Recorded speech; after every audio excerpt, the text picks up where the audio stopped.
Apa benar kamu yang sembuhkan anak saya yang sadar dari koma? Maafkan saya Tuan, semua adalah kehendak Allah, dan saya hanya perantara. Seorang pemuda desa asal Jawa Tengah bekerja sebagai buruh di negeri Sakura. Tak pernah disangka, langkah kakinya justru membawanya pada rahasia besar keluarga kaya di Jepang. Seorang gadis cantik, Aiko Akari, putri tunggal pemilik pabrik tempatnya bekerja. Setiap malam menderita sakit aneh yang bahkan dokter terkenal pun tak mampu menyembuhkannya. Namun, siapa sangka justru pemuda sederhana bernama Sutejo inilah yang membawa keajaiban.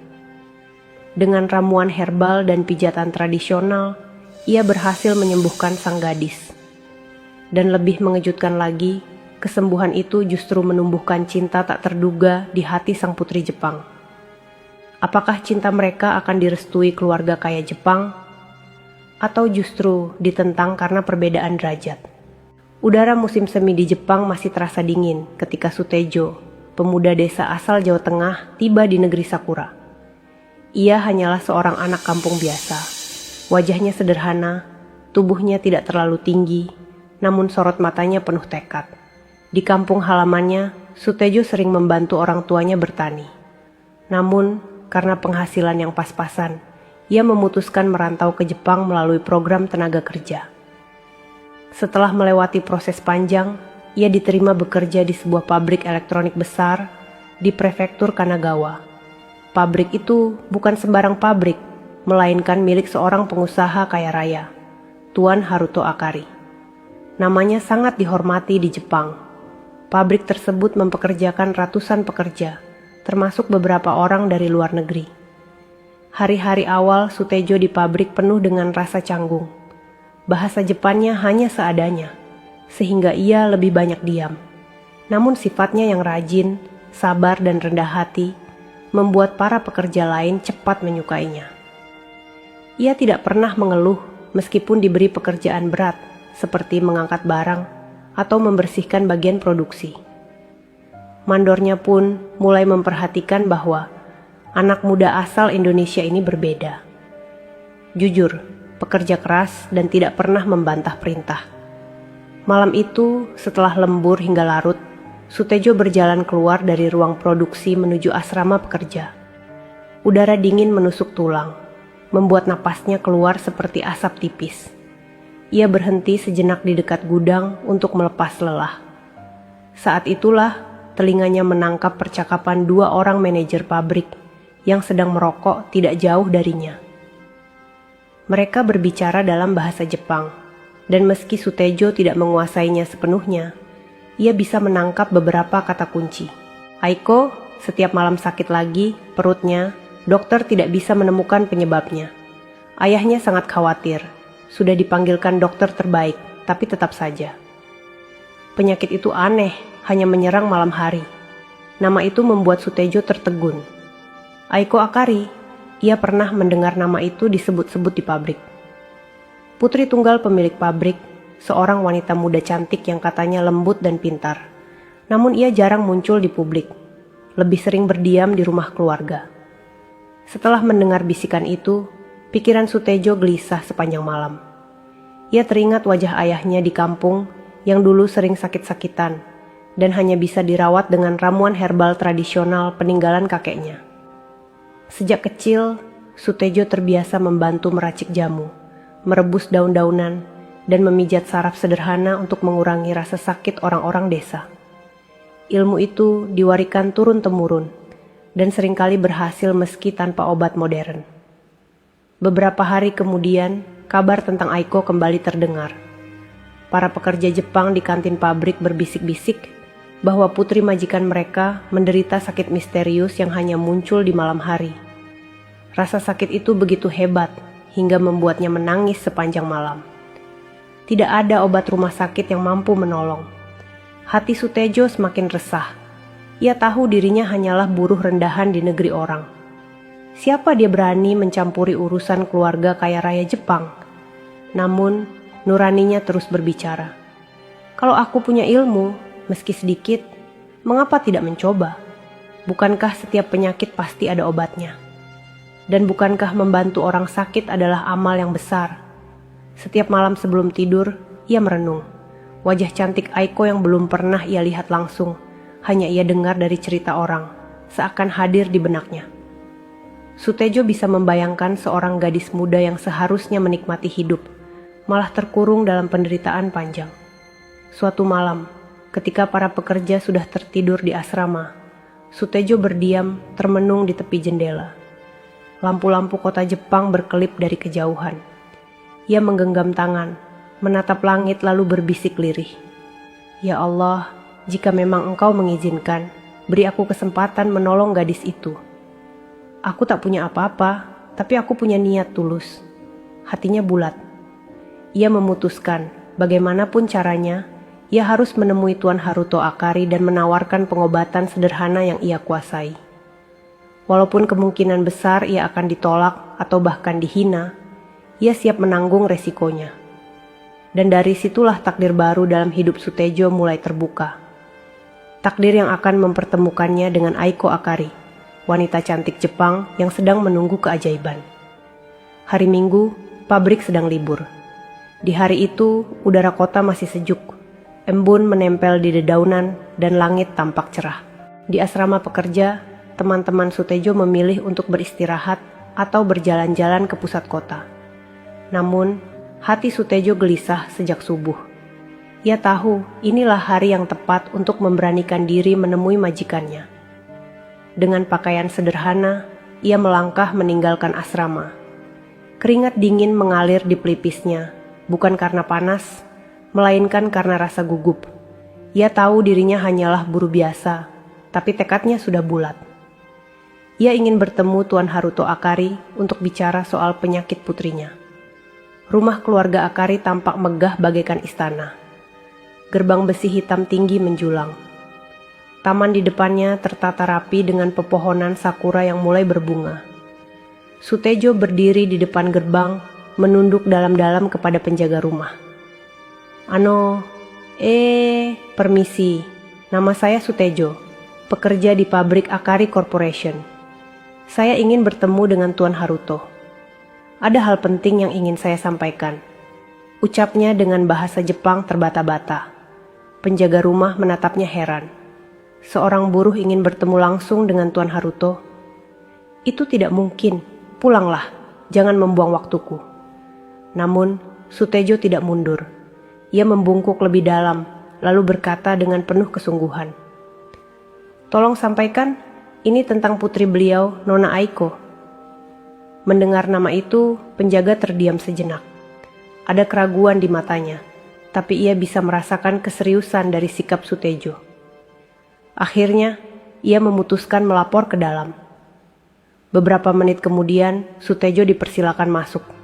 Di ruang tamu yang luas dengan lantai kayu mengkilap, Sutejo duduk dengan tangan menempel di lututnya.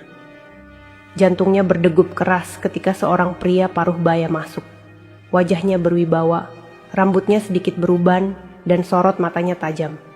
Dialah Tuan Haruto Akari, pemilik pabrik sekaligus ayah Aiko. Apa yang kau inginkan dariku? Suara Haruto berat, dingin, namun penuh wibawa. Aku mendengar kau seorang buruh di pabrikku. Sutejo menunduk dalam-dalam. Benar Tuan, nama saya Sutejo, dari Indonesia. Maafkan saya jika saya lancang, tapi saya datang dengan maksud baik. Saya ingin bicara tentang putri Tuan, Nona Aiko. Tatapan Haruto berubah waspada. Apa maksudmu? Jangan main-main dengan masalah keluargaku. Semua dokter terbaik sudah aku panggil. Tidak ada yang bisa menolong Aiko. Apa yang bisa dilakukan seorang buruh sepertimu? Sutejo menggenggam erat tangannya, berusaha menahan gemetar. Dengan suara rendah namun mantap, ia berkata, Tuan, di kampung saya, kami memiliki cara tradisional untuk mengobati penyakit. Ramuan herbal dari tanaman dan pijatan saraf untuk meredakan rasa sakit. Saya tidak berani menjanjikan kesembuhan, tapi jika diperkenankan, saya ingin mencoba membantu. Saya hanya ingin menolong. Ruangan itu mendadak hening. Tuan Haruto menatap lekat wajah pemuda asing yang berani mengucapkan hal semacam itu.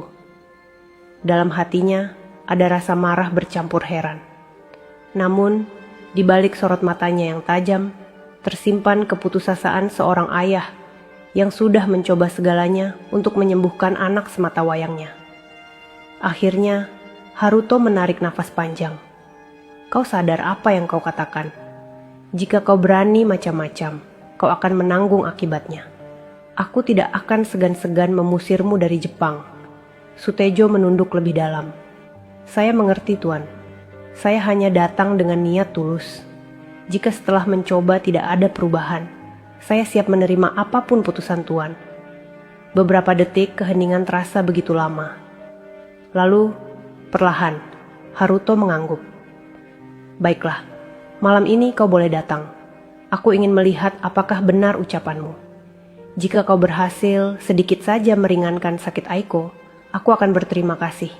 Tapi jika tidak, kau tahu resikonya. Jantung Sutejo berdegup kencang, tapi ada secerah harapan dalam hatinya. Ia membungkuk hormat. Terima kasih Tuan, saya akan berusaha sebaik mungkin. Hari itu juga, Haruto membawa Sutejo menemui putrinya untuk pertama kali. Di sebuah ruangan tenang bernuansa Jepang, Aiko Akari duduk di kursi dekat jendela. Rambut hitam panjangnya terurai. Wajahnya pucat, namun kecantikannya tetap memancar. Matanya yang teduh menoleh ke arah pintu ketika ayahnya masuk bersama seorang pemuda asing. Aiko, kata Haruto pelan, ini Sutejo. Dia pekerja di pabrik kita. Dia ingin mencoba membantumu. Aiko tidak berkata apa-apa. Ia hanya menunduk. Tangannya memegang perut seolah menahan rasa sakit yang tak pernah hilang.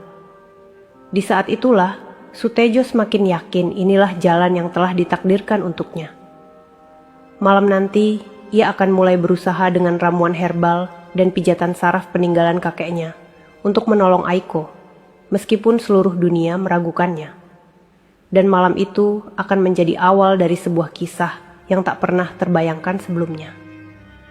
Malam itu tiba, udara di luar rumah keluarga Akari terasa menusuk tulang. Namun suasana di dalam kamar Aiko jauh lebih mencekam. Lampu redup berwarna kekuningan menerangi ruangan berdekorasi tradisional Jepang dengan tatami harum jerami dan jendela geser kayu. Di atas ranjang, Aiko Akari terbaring pucat. Wajah cantiknya menegang, bibirnya menggigil, tangannya menekan perut dengan kuat. Sakit yang menyerang setiap malam itu kembali datang. Napasnya tersengal, kadang terputus-putus, membuat air mata menetes di sudut matanya. Tuan Haruto berdiri tak jauh dari ranjang putrinya. Wajahnya suram. Ia sudah melihat pemandangan itu ratusan kali, namun tetap saja hatinya perih. Malam ini berbeda dari biasanya. Ada seorang pemuda asing berdiri di samping ranjang Aiko. Pemuda itu tidak lain adalah Sutejo, buruh sederhana dari pabriknya. Sutejo berusaha menenangkan dirinya. Ia tahu semua mata tertuju padanya. Haruto, seorang perawat keluarga, bahkan seorang dokter yang dipanggil hanya untuk berjaga-jaga. Semua menatapnya dengan tatapan penuh ragu. Ia menarik napas panjang, lalu berkata dengan suara rendah, "Nona Aiko, saya mohon izinkan saya mencoba. Mungkin tangan saya kasar, tapi saya akan berusaha sebaik mungkin untuk meredakan sakit ini." Aiko menoleh pelan, matanya sayu. Ia terlalu lemah untuk bicara panjang. Hanya sebuah anggukan kecil yang ia berikan, tanda bahwa ia pasrah. Sutejo lalu mengeluarkan ramuan herbal yang sudah ia siapkan sejak sore. Dari kantung kain sederhana, ia mengeluarkan termos kecil berisi minuman hangat. Ramuan itu ia racik dari bahan-bahan yang ia temukan di pasar Jepang. Jahe merah, daun mint, sedikit madu, serta rempah lain yang mirip dengan bahan jamu di kampung halamannya. Ia menuangkan sedikit ke dalam cangkir, lalu menyerahkannya kepada Aiko. "Tolong minum ini, Nona. Rasanya mungkin agak aneh, tapi ini akan membantu menghangatkan tubuh dari dalam." Dengan bantuan perawat, Aiko meneguk ramuan itu perlahan. Hangatnya menyebar ke tenggorokan, lalu ke perut. Sesaat, wajahnya berkerut karena rasa pedas jahe. Namun kemudian, ia menutup mata seolah ada sedikit kelegaan. Sutejo kemudian duduk di samping ranjang. membuka kedua telapak tangannya, lalu dengan hati-hati mulai memijat perut Aiko. Gerakannya lembut, bukan asal menekan. Ia mengikuti pola tertentu, menekan titik-titik saraf yang ia pelajari dari kakeknya dulu. Awalnya Aiko meringis, tubuhnya menegang, bahkan sempat mengeluarkan desahan kesakitan. Haruto refleks ingin menghentikan, namun Sutejo berkata pelan, "Mohon bersabar, Tuan. Ini bagian awal, rasa sakit akan berangsur berkurang." Beberapa menit berlalu, tangan Sutejo bergerak pelan namun mantap, seolah ada energi hangat yang mengalir dari telapak tangannya. Aiko yang semula menggeliat menahan sakit, perlahan mulai tenang. Napasnya menjadi lebih teratur. Tangan yang tadi mencengkeram perut, kini melemah lalu terkulai di sisi ranjang. Perawat menetap heran, bahkan dokter yang ada di ruangan itu menurunkan kacamatanya, tidak percaya dengan apa yang ia lihat. Sementara itu, Haruto memandang putrinya dengan mata membesar. Untuk pertama kalinya dalam waktu yang lama, ia melihat Aiko bisa terlelap dengan wajah damai. Malam itu, Aiko tidur lebih nyenyak daripada biasanya. Tidak ada jeritan, tidak ada tangisan panjang. Hanya suara napas halus yang menandakan ia benar-benar beristirahat. Sutejo menunduk syukur, lalu perlahan mundur dari sisi ranjang. "Alhamdulillah, Tuhan izinkan sedikit kelegaan malam ini." Gumamnya pelan. Haruto menghampiri pemuda itu, suaranya masih berat, namun kali ini lebih lembut. "Apa yang kau lakukan barusan?" Aiko biasanya tidak pernah bisa tidur seperti ini, bakar setelah minum obat. Sutejo menunduk. "Saya hanya menggunakan cara sederhana Tuhan. Ramuan hangat untuk melancarkan peredaran darah, dan pijatan saraf untuk menenangkan saraf yang tegang. Selebihnya, itu semua kuasa Tuhan." Haruto terdiam lama. Dalam hatinya ada perasaan campur aduk, terkejut, lega sekaligus penasaran. Ia tidak pernah percaya pada hal-hal tradisional, tapi malam itu kenyataan berbicara lain. Sejak malam pertama itu, Sutejo dipanggil ke rumah keluarga Akari setiap malam. Ia selalu datang dengan ramuan berbeda, kadang rebusan daun herbal, kadang minyak hangat untuk dioleskan ke perut. Sambil memijat, ia berbicara pelan kepada Aiko, menenangkannya dengan suara lembut. Hari demi hari, kondisi Aiko semakin membaik. Rasa sakit yang dulu selalu datang setiap malam mulai berkurang. Wajahnya tidak lagi sepucat dulu, dan senyumnya perlahan kembali. Aiko pun mulai membuka diri kepada Sutejo. Suatu malam, setelah rasa sakitnya reda, ia menatap pemuda itu dengan mata jernih. "Sutejo-san, mengapa kau lakukan semua ini? Kau bisa saja pergi dan tidak peduli, tapi kau memilih untuk menolongku." Sutejo bersenyum kecil, matanya teduh. "Di tempat saya berasal, Nona, kami percaya bahwa menolong orang sakit adalah kewajiban. Saya tidak punya harta, tidak punya ilmu tinggi, tapi jika ada sedikit kemampuan yang bisa bermanfaat, mengapa saya harus menyimpannya sendiri?" Mata Aiko berkaca-kaca. Ia belum pernah mendengar kata-kata setulus itu dari siapapun sebelumnya. Dan sejak malam itu, sesuatu yang berbeda mulai tumbuh dalam hati gadis Jepang itu. Bukan sekedar rasa lega karena sembuh, tapi rasa kagum yang perlahan berubah menjadi benih cinta. Hari-hari berlalu, setiap malam, Sutejo datang ke rumah besar keluarga Akari dengan ramuan herbal dan pijatan sarafnya. Perlahan, kondisi Aiko berubah drastis. Wajah yang dulu pucat, kini berwarna segar. Lingkar hitam di bawah matanya hilang, dan senyum tipis mulai kembali menghiasi bibirnya. Perubahan ini membuat seluruh keluarga Akari heran. Bukan hanya Haruto, sang ayah, tetapi juga para perawat yang setiap hari menjaga Aiko. Mereka melihat dengan mata kepala sendiri bahwa gadis yang dulu selalu menangis menahan sakit setiap malam, kini bisa tidur dengan damai. Suatu sore, keluarga Akari kembali memanggil dokter spesialis terkenal dari Tokyo. Ia sudah bertahun-tahun menangani Aiko tanpa hasil. Dokter itu masuk ke kamar, memeriksa nadi, mendengar detak jantung, dan memeriksa kondisi perut Aiko dengan alat medis modern. Hasilnya membuatnya terperangah. "Ini mustahil," ucap sang dokter dengan nada tak percaya. Gejala yang biasanya menyerang Anda setiap malam sudah tidak ada lagi. Tubuh Anda sehat, bahkan lebih stabil dari sebelumnya. Bagaimana ini bisa terjadi? Haruto menatap putrinya, lalu perlahan mengalihkan pandangan ke arah Sutejo yang berdiri di sudut ruangan. Dokter menoleh ikut menatap pemuda desa itu. "Apakah Anda yang melakukannya?" tanya sang dokter. Sutejo menunduk sopan. "Saya hanya menggunakan ramuan sederhana, dokter. Daun, rempah, dan pijatan untuk menenangkan syaraf. Selebihnya, itu semua kuasa Tuhan." Dokter menggeleng. Wajahnya campur aduk antara kagum dan tidak percaya. "Ilmu kedokteran tidak bisa menjelaskan ini, tapi yang jelas pasien saya sudah sembuh." Haruto menghilang napas panjang. Ada rasa lega yang tak bisa digambarkan dengan kata-kata. Ia menepuk bahu Sutejo dengan tangan bergetar. "Terima kasih enak. Kau telah melakukan sesuatu yang tidak bisa dilakukan siapapun. Kau bukan hanya menolong putriku, tapi juga mengembalikan hidupku." Sejak itu, Aiko tak lagi terkurung di kamar sakitnya. Ia mulai berjalan-jalan di taman rumah menikmati bunga sakura yang bermekaran. Setiap kali ia menoleh, di sana selalu ada Sutejo berjalan beberapa langkah di belakang, menjaga dengan tatapan penuh perhatian. Di balik senyumnya yang ngembut, Aiko menyimpan rasa baru. Ia sering menatap Sutejo ketika pemuda itu sedang meracik ramuan, memperhatikan ketelatenan tangannya, dan mendengarkan suara lembutnya ketika menenangkan dirinya. Hati Aiko bergetar. Rasa kagum perlahan berubah menjadi cinta. Suatu malam setelah sesi pijatan selesai, Aiko memberanikan diri berbicara. Ia duduk di ranjang, wajahnya sedikit memerah, lalu berkata dengan suara lirih, "Sutejo-san, apakah kau akan kembali ke Indonesia setelah kontrak kerjamu selesai?" Pertanyaan itu membuat Sutejo terdiam.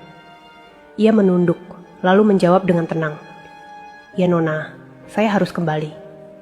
Di sana ada orang tua saya yang menunggu." Aiko menggigit bibirnya, air matanya hampir jatuh. "Kalau begitu, aku akan kehilangan orang yang menyelamatkanku." "Aku tidak ingin itu terjadi."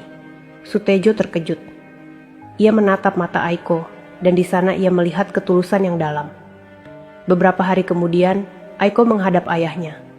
Dengan suara bergetar, ia berkata, "Ayah, aku ingin bersama Sutejo. Aku mencintainya. Izinkan aku menikah dengannya." Haruto terdiam lama. Wajahnya tegang, namun dalam hatinya, ia tahu apa yang membuat Aiko bahagia. Ia melihat sendiri bagaimana putrinya sembuh berkat pemuda itu. Ia juga tahu, Sutejo bukan orang sembarangan. Meski ia hanya buruh, hatinya bersih dan tulus.